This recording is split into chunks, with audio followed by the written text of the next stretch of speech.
أعوذ بالله من الشيطان الرجيم.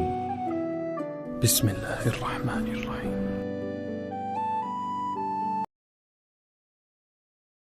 شروع اللہ کا نام لے کر جو بڑا مہربان نہایت رحم والا ہے.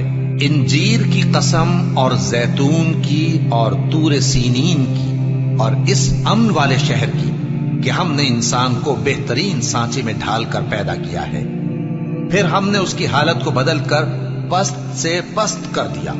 مگر جو لوگ ایمان لائے اور نیک عمل کرتے رہے تو ان کے لیے بے انتہا اجر ہے.